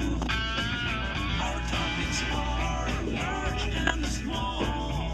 When you really need to know, we are the show. You want to know, it's time to talk to Joe. All right, folks, welcome back to Hour 2 of the Joe Mangiacotti Show here on AM 830 WCRN and AM 730 WACE from the Clinton Savings Bank Studios. 508-871-7000 to join the conversation. That's 508-871-7000. And don't forget that we do have our text line up and running. It's very simple. Text us like you would text anyone, 617-297-8388. And a lot of you have been using that, and it's fantastic. Thank you so much. It works great. Or you can also email textjoeintheradio@gmail.com. See how that works, Gerry? It's nice just either text it or text joeintheradio@gmail.com. Comes up on the same screen, and we can respond in real time. And by we, I mean me, and yes, Gerry Daugherty from Making Money Last is here in studio. You can hear him every weekday from 11 until 12 noon on Making Money Last, which is a fantastic show if you are either close to or have recently retired. Do I get the line right? You do. All right. Yeah. So you got to give him a call at 877-872-1776. 877-772. 877-772-1776. I'm going to write that down. 877. I always 1776 is, you know. The Ring of Independence. I love that movie. Ever see that movie, 1776? It's kind of a musical about writing the Constitution and stuff. Oh, I don't know. No. Oh yeah, Ben Franklin, and one of my favorite songs out of there is "Somebody Open Up a Window," because they're in Philadelphia, right? And they literally during and I don't know if people realize. Joe, if you keep singing, I'm going to open a window and jump out. Oh, I'm horrible. I don't even believe I just did that. Right? People try to get me to sing at these. Gerry, there isn't enough liquor in the state to get me to sing. And I always think it's funny, for a guy who makes a living by his voice, it's not by singing. I can tell you that. You and I both. During the Constitutional Convention in Philadelphia, when they were debating everything from slavery, right, to taxes and what have you, they actually closed. This is July. This is June and July in Philadelphia, and they closed the shutters to the building and had guards posted outside to make sure no one could listen, no one could spy on the Constitutional Convention. So can you imagine being stuck in a room in the summer and having the shutters shut, making sure nobody can open them. And this is when they may have bathed once a week, may have bathed. And they had layers of clothing. How uncomfortable would that have been? Right. Think about that for a moment. Right. They couldn't crank up the AC and call out for some Five Guys. No, not at all. All right, 508-871-7000 to join the conversation. You know, in the debate the other night, and you know, we had made reference to this earlier, Gerry, that at least Bloomberg, he had a couple, you know, great lines there, great points to make. You know, look, the best-known socialist in the country is standing here, a millionaire with 3 houses. Finally, somebody pointed the irony of that out. The answer, too, is a little bizarre. Well, the D.C. house, right, and okay, and the Vermont house, the main house, and then he said, and like everyone else in Vermont, I have a summer camp. I don't even know what the heck that means. First of all, it's not a camp. It's a very beautiful lake house, okay, in Vermont. And why do you think that everybody in Vermont has a second home in Vermont? I don't think that's the case, and if they do, it's because they have the means through capitalism to have that second home, right? We're not all issued a second home, are we? Because I would really like my lake house back, if that's the case, because I'm missing that. But I want it, because he's saying, look, I want $15 minimum, you know, minimum wage, $15. He's also saying 52% for taxes. Let's do quick math real fast on this. Just simple. $15 times the 40. That's $600 a week, okay? So 600 times the 52, that means you make $31,200. Okay. Now, he also wants free health care for all, right? And he was asked, well, how would you pay for that? His answer, well, would raise the taxes to 52% on anybody making over $29,000. So your $15 an hour person is now in that at $31,200, correct? So the 52 times that 31 is going to mean that you're going to pay $16,224 in taxes. So if you take that $16,244 out of the $31,200, that leaves you with $14,976. That is what your pay is, right? Not counting all the other stuff. And at $14,976 divided by 52, that means you make $288 per week. And if you divide that by that 40-hour week that we started out with, Gerry, you know what your pay is? $7.20. Right. That's how it breaks down. So the math is fascinating. Now, it's also not including the state tax, sales tax, property, if you own property or it's built into your rent if you're a renter, right? Your Social Security, and you in San Francisco, which implemented the $15 minimum wage, is now full of homeless people, right? And jobs have gone away. Why isn't anybody on that stage pointing that out? Much less anybody from the panel. Why aren't the reporters doing their job? Why isn't anybody calling Bernie with that simple math and saying, people, don't get blinded by $15 an hour. You're really going to make about $7 an hour. Yeah, I think the only one who did call it out was really Michael Bloomberg when he said, back to Michael Bloomberg, when he said that if this is going to come down to an election between capitalism and socialism, this is a losing proposition. Absolutely. All right, folks, I want to remind you, it was about a year ago, and it hit the news all over the place, right? Right here in Massachusetts, and we've talked about the treatment of any Trump supporters. We've talked about the people, the 73-year-old man, handicapped, who was knocked down and bludgeoned on the head. We did the reporter who on the grounds of Berkeley College was beat up and hospitalized. And here he's not even a conservative. He just wasn't a very vocal anti-Trumper. He's a minority, two minorities. He's gay and Asian. Reporter, and he wasn't. Those special classifications didn't even protect him, right? We've seen the 15-year-old kid get slapped in the head the other day by the 34-year-old just because he had a Trump hat. We've seen this going on, and about a year ago, it hit the news here that a young gentleman here in Massachusetts is minding his own business, but he has a mega hat on. and a woman begins to harass him at the bar. And he went through a lot of, guff back then, and we actually were going to have him on all this going on. But let me bring him into the conversation right now. Bryton Turner, welcome to the show. Thank you. I know you're working this morning, and I appreciate you taking a few minutes out to join us. Hey, how you doing, Joe? I am fantastic. I got to tell you, it was crazy. Why don't you recap quickly for our audience and everybody what was happening that night that you went out wearing a mega hat? Yeah, so it was a Friday night, and I just got off a 70-hour work week in 5 days. You can imagine I was pretty tired. Two of my friends wanted to go get some dinner. We didn't really have a location in mind, but I wear the hat pretty much everywhere I go if I don't forget it at home. So I just got in the car with it on, went to the restaurant, they picked it. And basically, as soon as I sat down, she looked at me kind of funny. She asked me what the hat said, so I showed her. She said, why would you wear that here? It was a Mexican restaurant. I mean, not that, that had anything to really do with it. It didn't matter. Yeah, right. America. And so, yeah, she just started, she was like telling the bartender to like poison my drinks and stuff. And by the time I actually took the video of her, throwing the hat around, that was like the 5th time she had actually done it. I just was trying to get the video to get her to stop because I just wanted to, eat my meal and have a drink. So you thought the video was going to deter her? Then once you realized, I got you. Yeah, I figured she was, kind of. Most people when they're getting recorded tend to calm down. Yeah. She did the opposite, clearly. Yeah.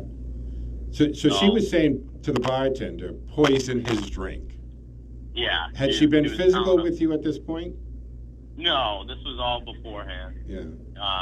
And then, I don't know, I guess she thought it would be funny to, throw the hat around and cause a scene.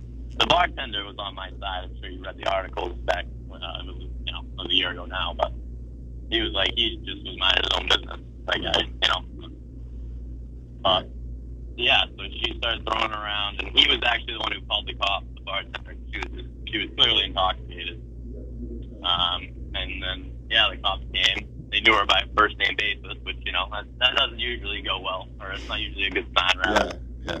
Unless you're a family member of police officers and your family member or something like that, then that makes sense. But if you don't have that connection and they know you by sight and name, yeah, you're right. That's a pretty big red flag. Hey, Brian. Brian, in studio with me is Gerry Daugherty, who does a show 11 to noon Monday through Friday here, and he's sitting in on today's show as well. Brian, it's a pleasure to speak with you. And as Joe was saying, just to echo it, thank you for coming on this morning. I know that you're in the middle of your work morning as well. Your 70-hour weeks. You're obviously a hardworking guy. I would assume that by wearing the MAGA hat, you're a Trump supporter. Yeah, I mean, I've become a lot more conservative as I grow because my mom has always been pretty conservative. My grandfather as well. Yeah. So Brian, as you're driving around in your car and as you're walking around and everything, you see bumper stickers for other candidates, right? You must occasionally see a Bernie Bro bumper sticker. You might see an Elizabeth Warren bumper sticker. On every Prius from here to Boston. On every Prius from here to Boston, and you don't go over and tear bumper stickers off cars. No, I just kind of laugh at them because I think it's hilarious. You don't because you're tolerant of other people's opinions. You have a tolerance because you have fundamental American values of everybody has the right to their opinion. That's right. How stupid it is. So if you saw somebody in the same restaurant, whether it was a Mexican restaurant, an Italian restaurant, or just your Friday night restaurant, kind of like the old Billy Joel song, just in your Friday night restaurant, and you saw somebody wearing a Bernie Sanders hat, it wouldn't even occur to you, I would imagine, to go over and to give that person a hard time or to knock that hat off their head or to somehow express some type of intolerance toward them. Is that correct? No, it wouldn't even cross my mind. It's unbelievable that some people act the way they do, like he did in that instance. Like I can't even comprehend it. Yeah. And so what were you thinking at this point? And, when did she actually touch you, and did she grab the hat physically off your head? Well, after she was saying all this stuff to the bartender, I don't know, I was just trying to ignore her. I was talking with my two friends. I had my back to her. And, I don't know, she just got up and started throwing it around. Like I said, she did it a couple times. She actually took it off your head and threw it around the restaurant. Yeah. And other people, were people catching it and playing keep away? I mean, what Benny Hill skit was this? Yeah, so the bar at the restaurant, it's a big, rectangle, so she was, throwing it in between, where the bartenders usually walk around and make the drink. And so they were just picking it up and giving it back to me. And like I said, around the 5th time, they finally called the cops on her. Yeah. Now, this is interesting because she had gone back. You didn't call the cops. You weren't saying, I want to press charges. You were just like, lady, let me have my dinner. Mind your business. I'm minding my business. From what I read and what we've talked about, that's what was going on. And the police arrived, know her by name, and what resulted in the actual arrest? So, again, she was clearly, she drank a little too much that night. So they were going to try to help her leave, and she said that she could walk on her own. So the officers walked around the other side of the bar, and on her way by, because there wasn't a way for her to get out of the restaurant without passing me, she grabbed the hat and threw it again in front of all the officers, and then that's when they arrested her. And Gerry, as a former police officer, that's assault. It's an assault and battery in the presence of a police officer, which is key. It's got to be in the and that's exactly what happened. But Brian, you showed remarkable compassion too, because again, you didn't even want to make an issue out of this. I mean, number one, it's funny because Trump supporters who I know, people who are conservatives who I know, they're very tolerant, number one, of other people, because they really do believe in individual freedoms, and you can do whatever you want to do as long as it doesn't interfere with me. And Bryant, even when this was interfering with you, you were still willing to forgive and to just move on from the event. And I have to ask you a question, Bryant. Why was this woman known to the police? I mean, what's your understanding of why this woman was known to the police? I can't speak to that. I don't actually know, but I mean, a few people were messaging me on Facebook with stories, but I can't say that those are all true. But right. Exactly. I don't want to. And this thing about and this thing about her being intoxicated as well. Well, remember, voluntary intoxication is no defense in the law. Yeah. Now, the interesting thing here, the twist to this, is it turns out that she actually doesn't have legal status in the country, correct? Yes. Yeah, she came here in 96, I believe. Yeah. So what's the status with her now? Isn't she still going through issues, or I don't know, is it deportation, or what's her status? Yeah. As far as I know, I don't really keep up with her, obviously. I don't. Really, you haven't dedicated your life to following this woman's career? It's a negative incident you'd like to move on. Yeah, exactly. But my understanding is she's currently has an ankle monitor on, correct? Yeah, that's what I was going to say, as far as I know. Well, I got immigration for it, but we are in Massachusetts, so I'm sure they'll string that along as long as possible. Sounds like she also needs a week or two at the Betty Ford Clinic. Yeah, there you go. And Brian, did you recently purchase a house? I did, yeah. Congratulations, your first home? Young guy working hard, Gerry, buying his first house. And you're under 30, right? Yeah, I'm turning 25 in September. 25, and you're buying your first house. That's fantastic. Congratulations. That's great. Listen, Brian, I want to introduce you to somebody and bring into the conversation a friend of our show here, and his name's Keith Lambert. He's the proprietor of the New England for Trump stores that have 5 locations throughout the area, and he's out there keeping us in our Trump hats and banners, scarves. Even Teddy has a Trump 2020 collar and leash. Okay, here's everything. Let me bring into the conversation Keith Lambert. Keith, good morning. Hey, good morning, Joe. How you doing? Fantastic. So Bryton Turner is on the phone with us, and I know you wanted to call in and grab him while he was on the air with us. Yes. How you doing, Brian? Good. How are you, Keith?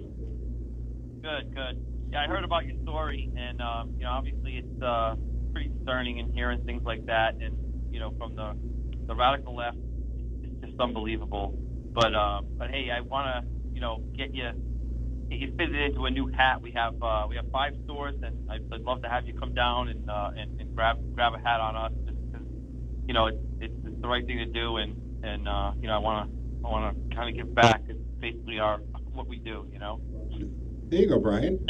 Keith is going to set you up with a new hat. I mean, you can always have. He has an incredible selection of all kinds of. As a matter of fact, Keith and everybody, for those of you that can go to our Facebook Live feed, you'll see, Keith, that I'm wearing the very patriotic fedora that you provided. There you go. And my Brian, I don't know, you might have realized. I know we're on Facebook together and stuff. You might have realized the fedora is kind of my logo. It's my thing. So Keith has provided me with a fantastic flag-covered fedora. But he's going to set you up with another Trump hat. He has. Where are you, Brian? What town in the state, or what area do you live in? I live in Bourne right now. All right, Bourne. So Keith has 5 locations. Keith, he can go to any of them, or you want to set it up?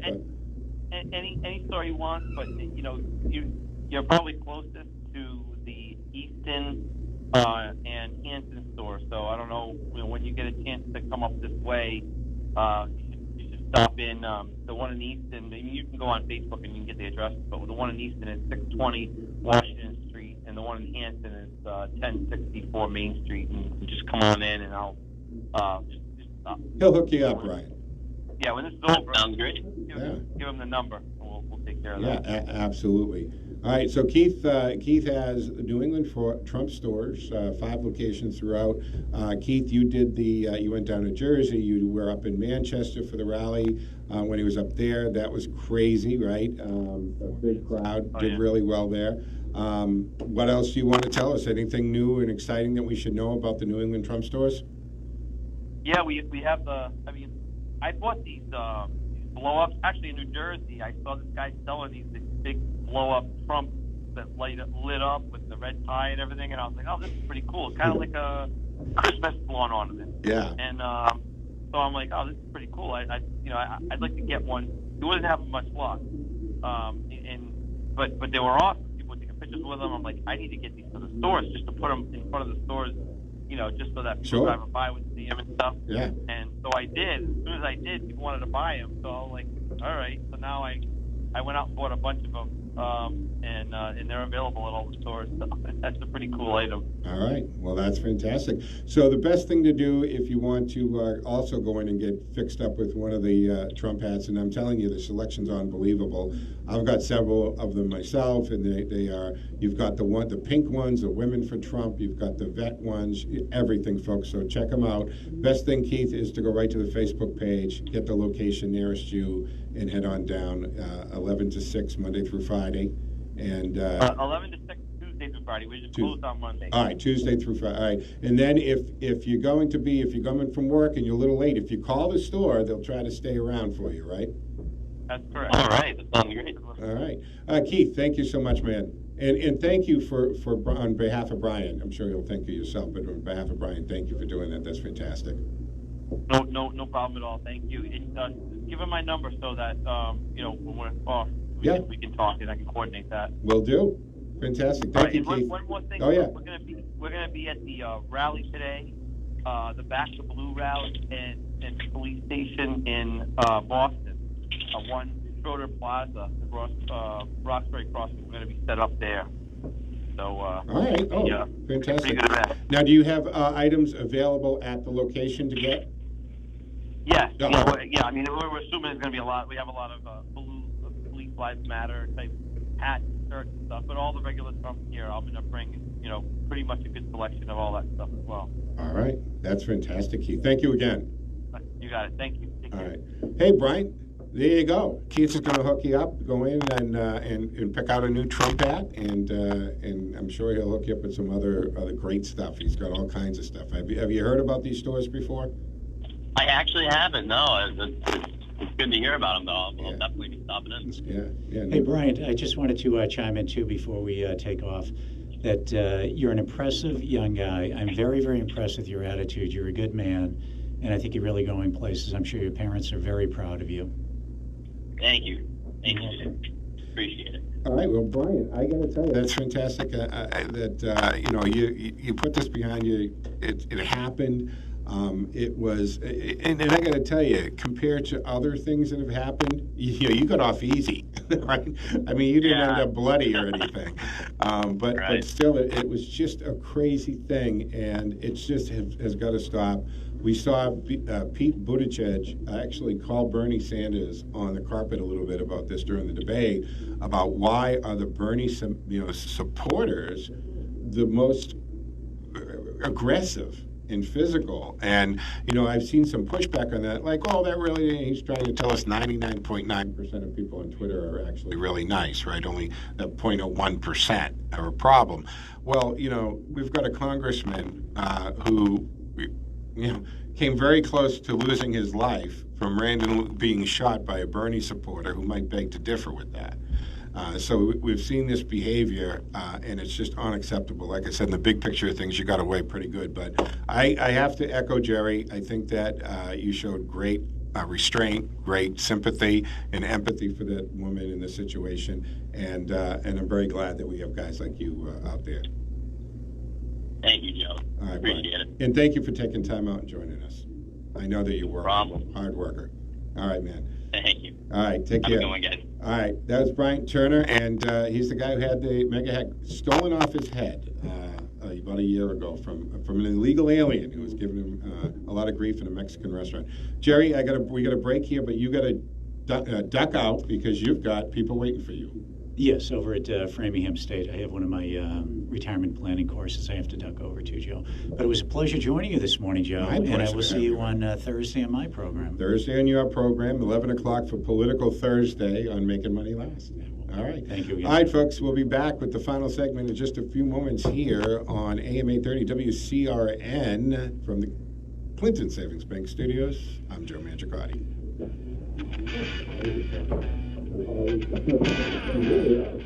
This is Wes Oliver with Prestige Home Mortgage for Handling Change. Join us for Handling Change today at 7:30 or on the web at handlingchange.info.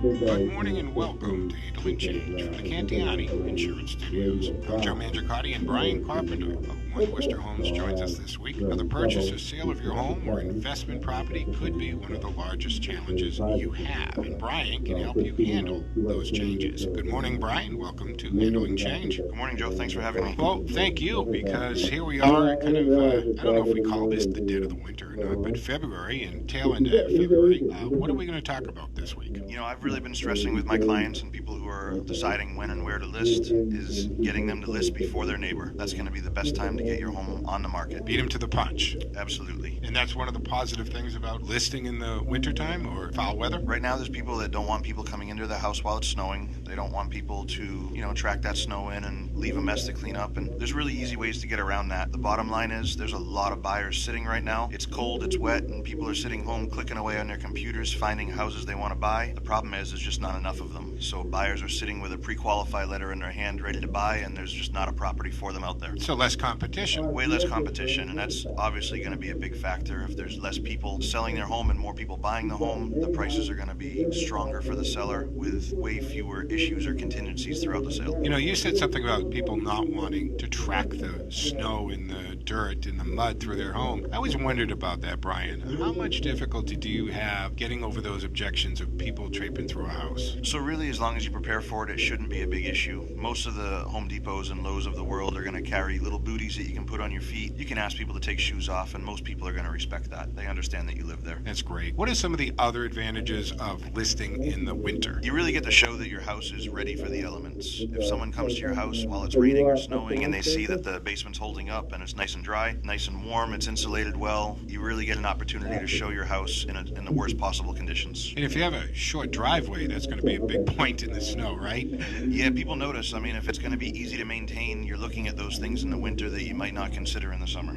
Well, let me ask you something, Brian. Is there a difference between the buyers of winter and the buyers of summer, where you have a lot of the looky-loos and so forth? Nobody's driving out through the snow and dealing with some of the cold temperatures in the properties and outside the properties if they're not interested in buying a property. They've probably been sitting on their pre-qualified letter or their funds to buy the house for months, and frustration sets in. So when they see a property they like, they're really willing to jump. Basically, you're going to have more motivated, more serious buyers in the dead of winter for those reasons. And sometimes even more qualified buyers. This is the time of year where companies give out their financial bonuses at the end of the year. This is the kind of season where taxes are coming out and people have cash in their hands. So maybe they've been pre-qualified for months, but they didn't have the cash on hand for their down payment or their closing costs. And now they're going to be a stronger buyer because they've got cash on hand as well. So, Brian, I'm hearing all in all, winter is a perfectly good time to list, and in some cases better than waiting. The big thing I've been stressing for all my clients is the best time to list is before your neighbor does. There you go. We're back to beating them to the punch. All right, Brian, thank you so much for joining us on Handling Change this week. Thank you for having me. I appreciate the opportunity. And thank you for joining us for Handling Change from the Cantiani Insurance Studios. Join us each week at 7:30 as we give you the tools to handle the changes in your life. Visit us at handlingchange.info. Follow us at Talking Change for You.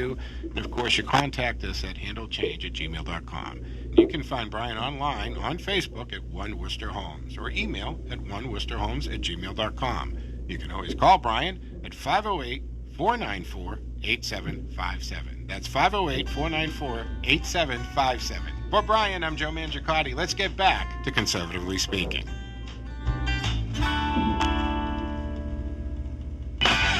This is the Joe Mangiacotti Show. We are the show you want to know. It's time to talk to Joe. All right, folks, welcome back to the final segment here of the Joe Mangiacotti Show on AM 830 WCRN and, of course, AM 730 WACE. Reminding you that you can join the conversation anytime. Just dial 508-871-7000. That's 508-871-7000 for two-way talking conversation as I broadcast from our palatial but not overly ostentatious studios in Westboro, Massachusetts. You can also text us on our text line 617-297-8388 or email me at textjoeintheradio@gmail.com, and it will also come up on the same screen, so we're good to go. I want to thank Bryton Turner again for joining us. It was a crazy story last year when that all happened. He was actually coming on to the show last year, but she started to accuse him of saying racial things and being the problem. And at that point, the attorney involved for him told him, you can't go on a radio show, you can't make any public statements, so we put that off. And then the anniversary came up, and I said, Brian, and he said, yeah, absolutely, I would love to. Very hardworking young man, very articulate and polite, and I'm so happy that things are going well for him, and he's buying his first house at 25, so fantastic. All right, folks, so we've got a few more moments here left of the show. We'll be back, of course, tomorrow morning at 6 a.m. Coming up next is Business, Politics, and Lifestyles with Gary Goldman. So he'll be joining you at 8 o'clock. Meanwhile, there are a few other things, that I want to get in there because Elizabeth Warren won't reject super PAC money unless all other Democrats do. So she's changing the tune a little bit, but it happens when you get to this point in the process.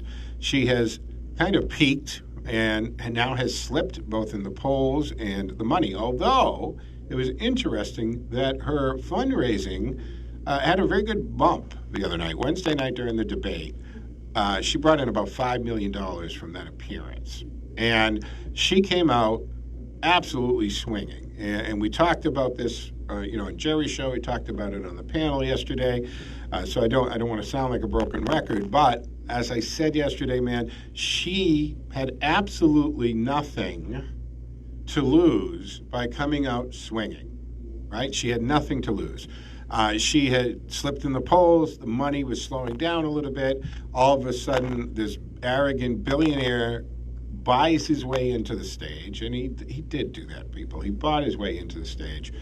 They changed the rules so that he made the threshold to be on there. I'm not sure why Steyer doesn't get on there, but she had nothing to lose. Go after Bloomberg, and she did. She came out swinging, and a lot of them went after him. I think the person, and what's your opinion on this, 508-871-7000, I thought, well, I think Donald Trump was actually the overall winner of the debate, as he often is. But I think Bernie Sanders did very well only because he wasn't the target of the other candidates that much, right? They weren't really going after Bernie. I mean, Mike Bloomberg did, but the other candidates really didn't go after Bernie, and they would have. If Mini Mike wasn't on the stage, they would have turned their attention to to Bernie Sanders, right? Because he's leading in the polls, and that's who you go after.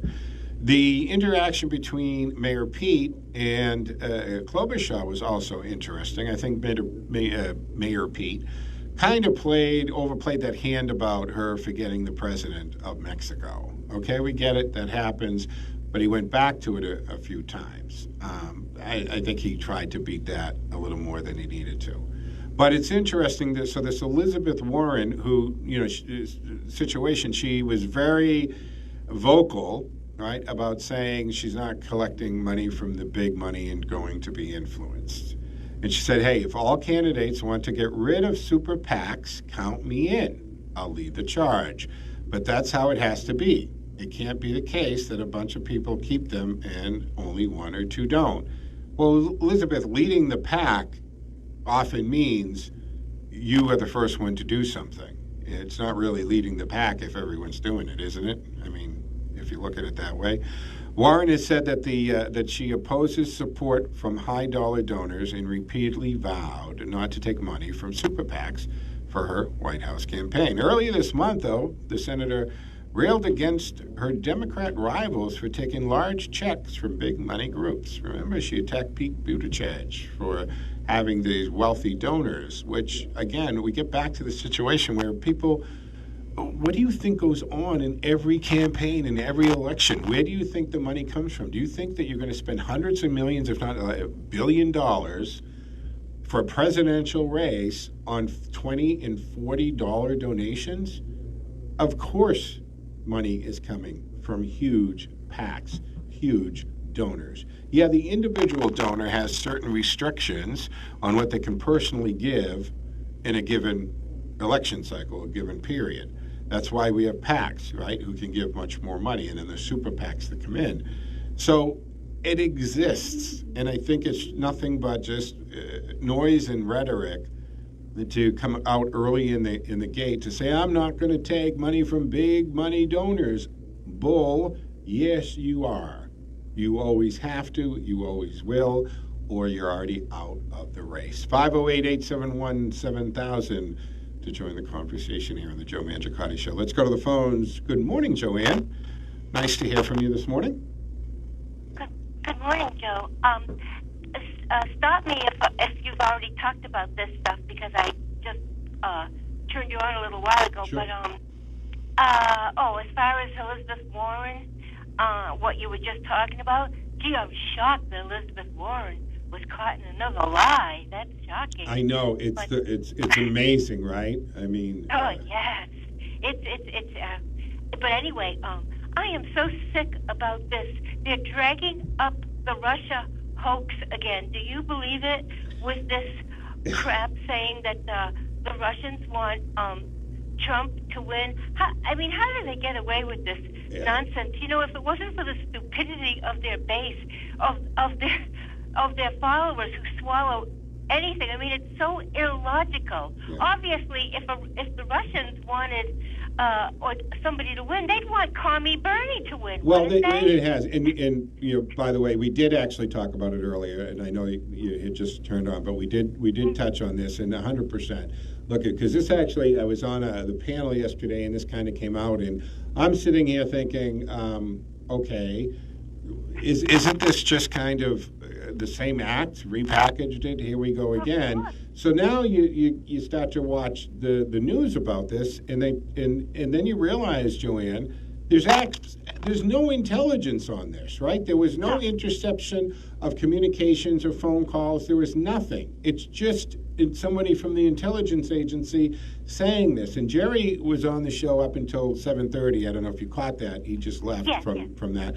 But he made a good point. He said, we've been told since 2016 that the Russians are going to attempt to interfere in the election again. They have always done so, right? And I was saying earlier, Joanne, look, since the end of World War II, the Cold War began, and they have been trying to mess with this country since day one. And you know what the other part of that is, Joanne? That the intelligence agencies have gotten it wrong so many times, more often than not. It goes all the way back to when Sputnik went up and it changed the balance of power. And our intelligence agencies in 1957 were trying to tell us that the Russians have 3,000 rockets with the ability to go intercontinental. And later, of course, we find out with the fall of Russia and the Cold War end that they had three rockets, and two of them probably didn't work. Then we had Bush with the weapons of mass destruction. Well, it's not Bush who made this up, or it came to him in a dream, Joanne.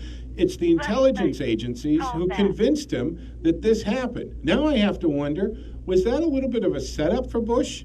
Did they convince him, hoping he did what he did, and then got embarrassed? I think this undermining of Republican presidents have been going on for at least 30, 40 years. But this hoax is so ridiculous, even on the face of it, because they wouldn't want President Trump because he's been so hard on them. Exactly, Joanne, and that's the point. And now it's saying U.S. officials have told Senator Bernie Sanders that Russia is attempting to help his presidential campaign as part of an effort to interfere with the Democratic contest. So Bernie, the commie. Yeah. Isn't that wouldn't you want that? hysterical? And I said this, Joanne, I said exactly the same thing. I agree with you 100% that it's, believe me, Putin does not want Donald Trump in the Oval Office. It's difficult for him to deal with him.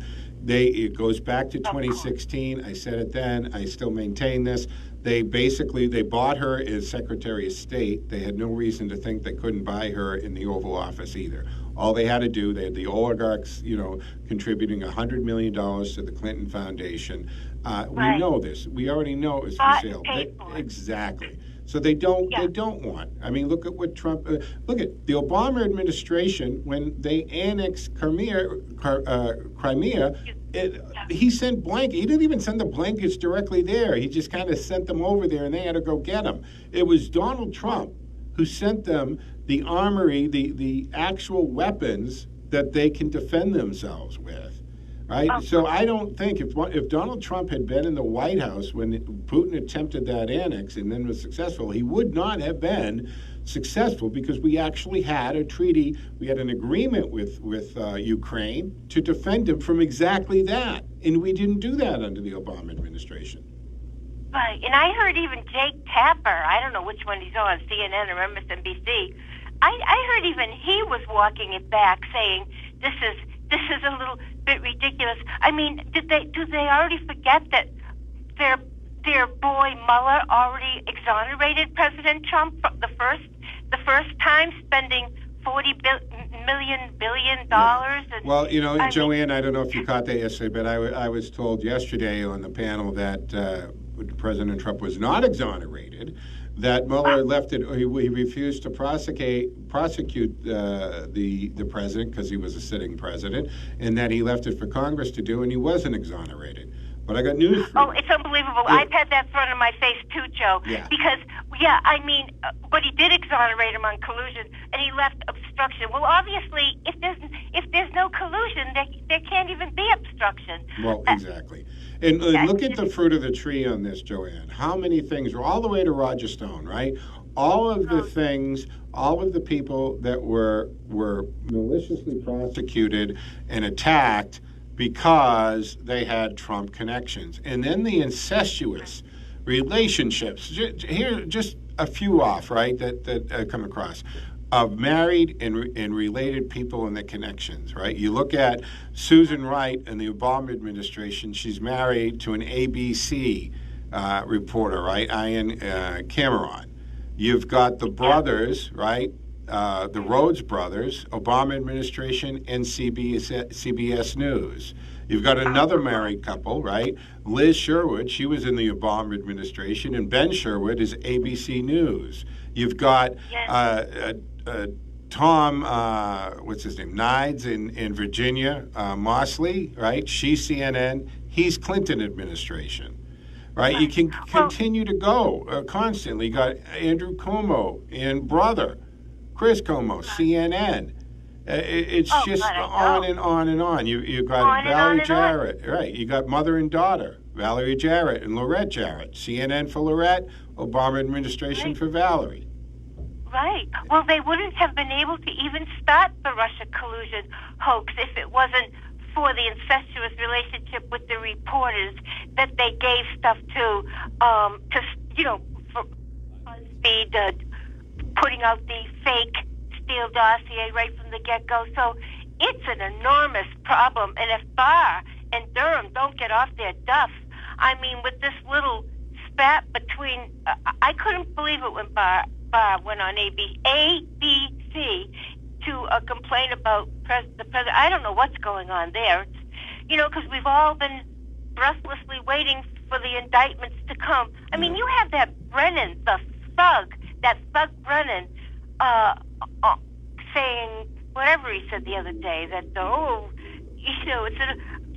it's an assault on our whatever. And I mean, he's the one who's been assaulting our republic, democracy. And Joanne, it was a little, difficult to watch McCabe, right, when he gets the news about, and from what I understand and what my sources have told me on that is it wasn't so much that they didn't have the evidence. I mean, he admitted, right, to leaking. He admitted to lying.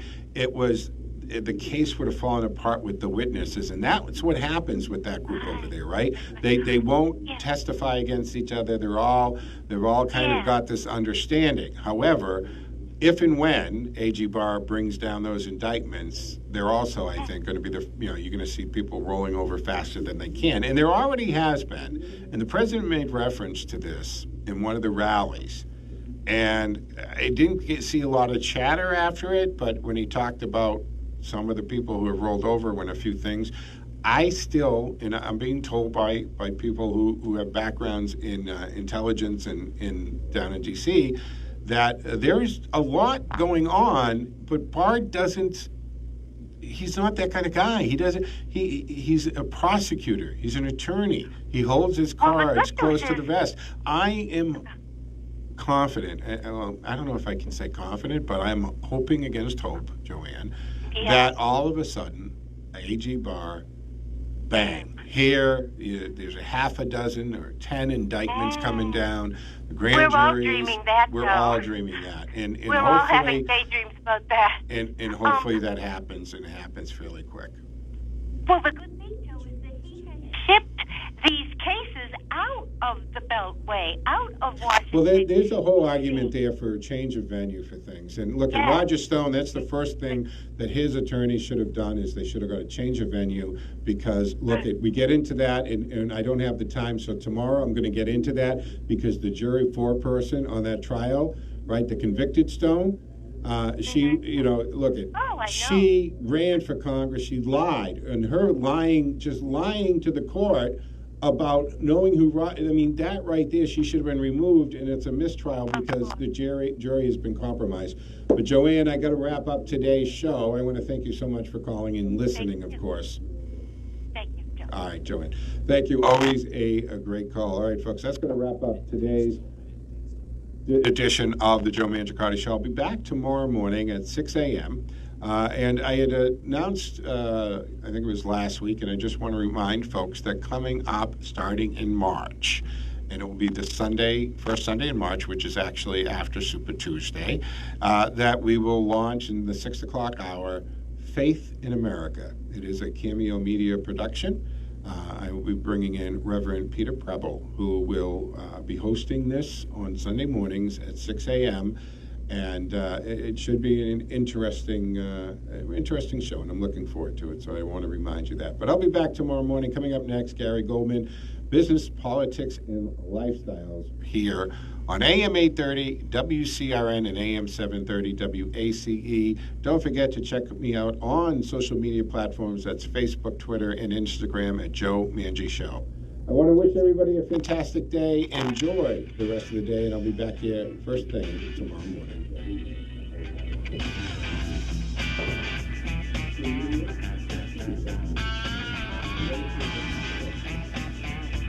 It's time to go out with Joe. Welcome to this edition of Out with Joe, brought to you by Nothing But Cakes in White City Plaza in Shrewsbury. I'm Joe Mangiacotti from the Cantiani Insurance Studios. Well, this week we're going to take a look at some news in the biz. Beachwood wins again.